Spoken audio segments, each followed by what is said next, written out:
शिव और काशी का रहस्य, जहां मृत्यु भी मोक्ष बन जाती है। बहुत समय पहले की बात है। देवर्षि नारद जी कैलाश पहुंचे और भगवान शिव से बोले, प्रभु, एक बात सदा मुझे विचलित करती है। जब हर जीव को अपने कर्मों का फल भुगतना ही है, तो काशी में मरने वाला कैसे सीधे मोक्ष पा जाता है? क्या वहां मृत्यु के नियम बदल जाते हैं? शिव मुस्कुराए, नारद, ये मृत्यु नहीं, मुक्ति का रहस्य है। चलो तुम्हें दिखाता हूँ। क्षण भर में दोनों काशी पहुंच गए। गंगा तट पर एक वृद्ध ब्राह्मण अंतिम सांसें ले रहा था। उसके परिवारजन रो रहे थे।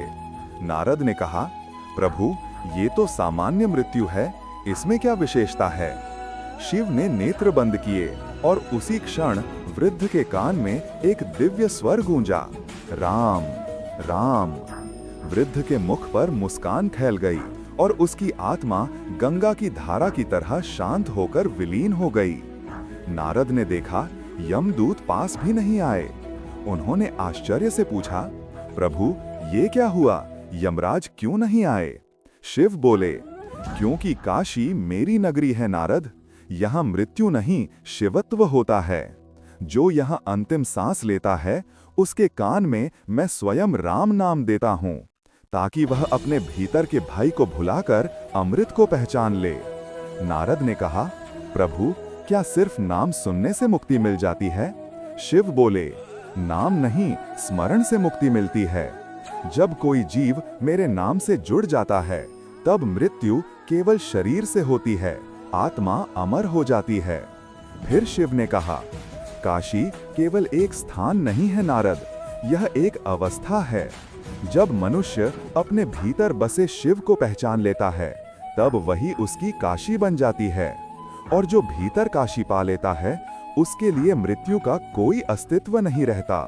नारद ने पूछा, प्रभु, क्या हर आत्मा को ये सौभाग्य मिलता है? शिव बोले, नहीं नारद, केवल वही जो जीवन में स्मरण का दीपक जलाए रखता है, जो हर दुख सुख में मुझे याद करता है। मृत्यु के क्षण में उसे मैं स्वयं राम नाम सुनाता हूँ, और उस समय उसका अहंकार, कर्म और भय सब गंगा में बह जाता है। फिर शिव ने गंगा की ओर संकेत किया। इस लाइनी गंगा कहते हैं, क्योंकि मैं स्वयं इस धारा के साथ प्रवाहित हूँ। ब्रह्मांड, मृत्यु केवल शरीर का अंत है, आत्मा का नहीं। काशी सिर्फ धरती का एक नगर नहीं, यह चेतना की अवस्था है। जो जीवन में राम नाम या शिव स्मरण करता है, उसकी मृत्यु भी उत्सव बन जाती है। जब मृत्यु भय नहीं, मिलन बन जाती है, वही है मोक्ष। शिव ने नारद से कहा, नारद, जब कोई जीव भय से नहीं, प्रेम से मृत्यु को देखता है, तब मृत्यु उसे निगलती नहीं, वह उसे मेरे पास ले आती है। नारद नतमस्तक हुए। उनकी आंखों में अश्रु नहीं, शांति थी। उन्होंने कहा, प्रभु, अब समझ गया, मृत्यु अंत नहीं, बल्कि शिव से मिलने का निमंत्रण है।